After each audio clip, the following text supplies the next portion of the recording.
Welcome back to Gothic Homemaking. Tonight is a very special night. Mayumi's out buying groceries and she put me in charge of dessert.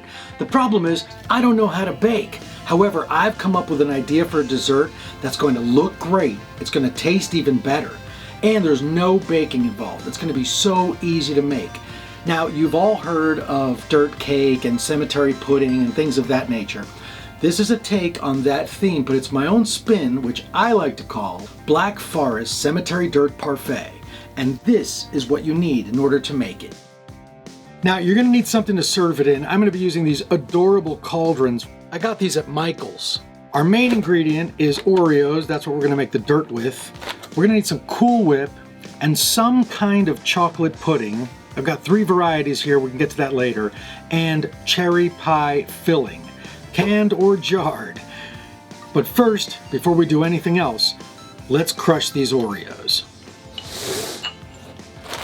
We are going to make 2 varieties of dirt. We're going to make a creamy dirt and we're going to make a dry dirt. So the first thing we're going to do is start with the creamy dirt because it's easier to do. Our first step is to take the cookies out of the package. Now, we're going to take all of these cookies and we're going to put them in a 1-gallon Ziploc freezer bag.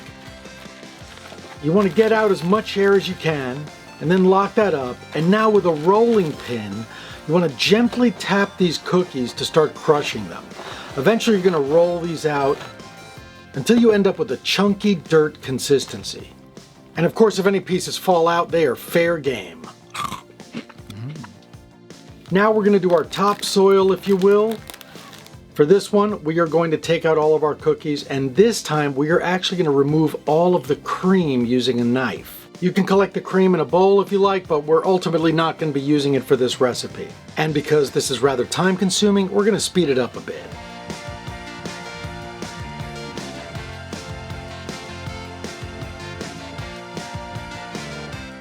Now we're going to take our creamless cookies and we are going to put those in a Ziploc bag.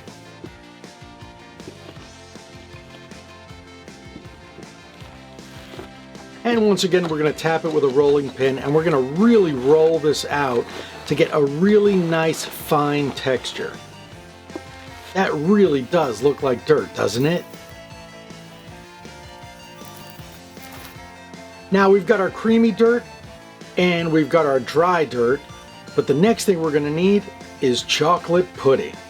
Now here we have 3 varieties. We have cook and serve variety. In this case, you need to add milk and cook it on a stove. We have the instant variety where you add milk, but no cooking is involved. And if you're a lazy sack of bones, you could just use some pre-made pudding. In all seriousness, don't feel badly about using pre-made pudding or pre-made whipped cream or any of the ingredients, okay? This is not a competition. Nobody cares who's the hostess with the mostest. This is not the Christine McConnell show. Don't get me wrong, I wish it was, but it isn't, okay? This is about making a dessert that looks great, tastes even better, is going to delight your guests, and is quick and easy to make. So in that spirit, let's carry on. So which one did I pick? Eeny, meeny, miny, mo, do I want to go fast or slow? I decided to go in the middle. I'm using the instant Jell-O pudding mix. To prepare it, simply open up the Jell-O pudding mix, dump it into a mixing bowl, add the prescribed amount of milk. I believe in this case it was 2 cups.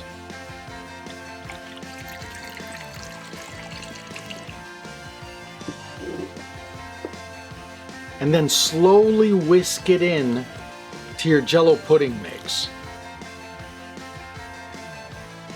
No point crying over spilled milk.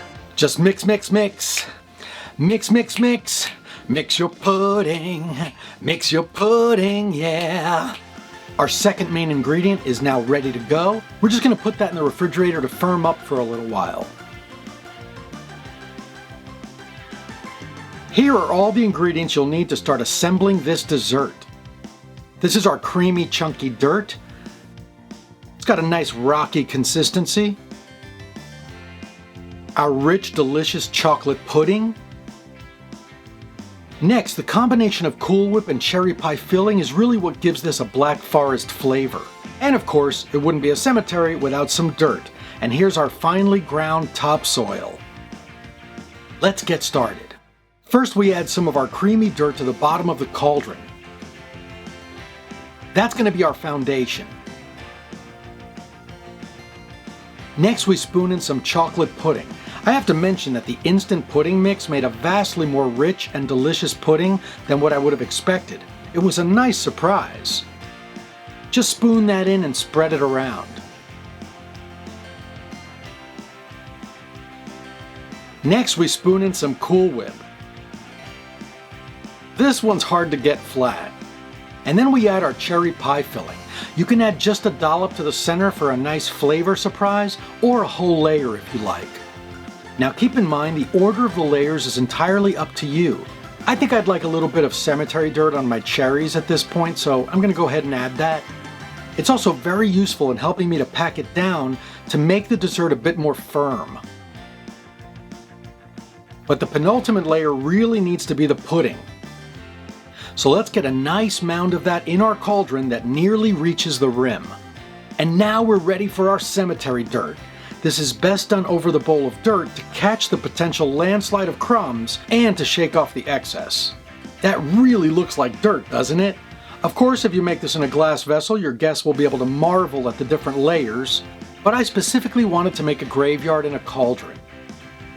Now, a graveyard in a cauldron is one thing, but what's a graveyard without tombstones? And I have just the thing to make them with. But before we get to that, I wanted to show you this cute decorating kit that I got at Michael's. It contains edible candy bones, as well as these wonderful candy tombstones. But what really puts it over the top is that it contains a marker with edible ink that allows you to draw on the tombstones. I made a tombstone I think everyone here is ready to see this year. Am I right? In a short while, I'd made a bunch of tombstones and ate a lot of candy bones. But I decided to make my tombstones a different way. I decided to cast them myself from meltable candy using these molds from Michael's and Joann's. The mold on the left is from Joann's and the one on the right is from Michael's. For my first batch, I put some of the white candies in a microwave-safe bowl and melted them down as per the instructions. Then I spooned the melted candy into my molds and I used a knife to make the backs nice and flat. Then I melted down some of the black candies. Making tombstones is so fine. Their house this time and won't Mayumi be surprised. Their hours this time. I then filled some of the tombstones with the melted black candies.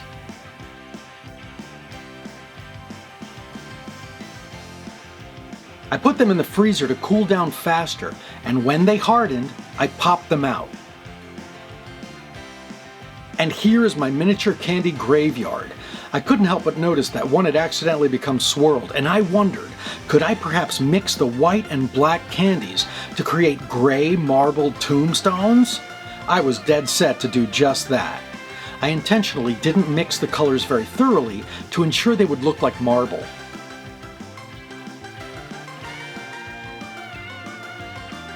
And once they hardened, they looked like this. Now that's more like it. Now, I wanted to have some pumpkins in my little cemetery, and I did find this lovely item at Michael's. They're pumpkin decorations made of icing, and they are as cute as they are edible. However, I decided to make my own pumpkins from their orange fondant. These will really bring the Halloween. If you've never used fondant before, it's a lot like Play-Doh for decorating cakes and desserts. It's totally edible, and you can use it much the same way you use clay. I made a few little balls which I carved into pumpkins with a knife. This is super easy to do. And then I used whole cloves for the stems. Isn't that adorable? And because of the cloves, they smell just like Halloween. This cemetery is really taking off. So now it's time to start decorating our cauldrons. First, I added the centerpiece, which is a gray marble tombstone. Nestled next to it is an adorable little pumpkin. And then, the only part of this dessert which isn't edible, besides the cauldron of course, a skeleton arm from a cannibalized Halloween decoration, reaching out from the grave. I then decided my cemetery needed trees, so to that end it was back into the kitchen where I poured a half cup of sugar into a pot and melted it on the stove. I was constantly stirring to ensure it didn't burn. And finally, in time, it became liquid caramel and was ready to pour. I used a chopstick dipped in the caramelized sugar to drip out the shape of the trees using the magic of gravity. They harden quickly and pop off of the tray easily, but I don't think caramel is the right color for my trees, so I painted them with Wilton food color spray. This spray color is temporary, but so is the dessert. And here's my finished Black Forest Cemetery Dirt Parfait. The only thing left to do is to serve these spooky treats. That was a delicious dinner. Oh, yes, it was. And now it's time for dessert. I really hope you're gonna like what I made. Yeah. Here goes nothing. What do you think?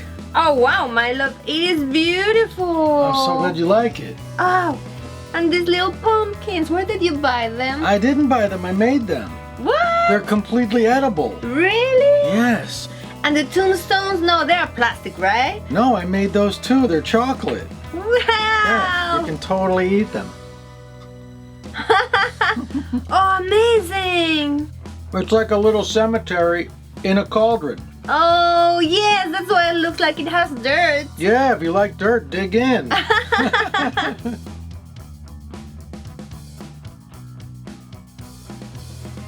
We will.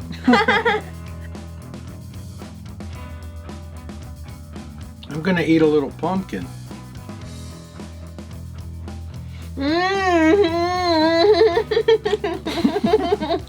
It's good. It's so good. Oh, wow. Oh, my love, you must have spent all day baking this. I did. Shut up, fool.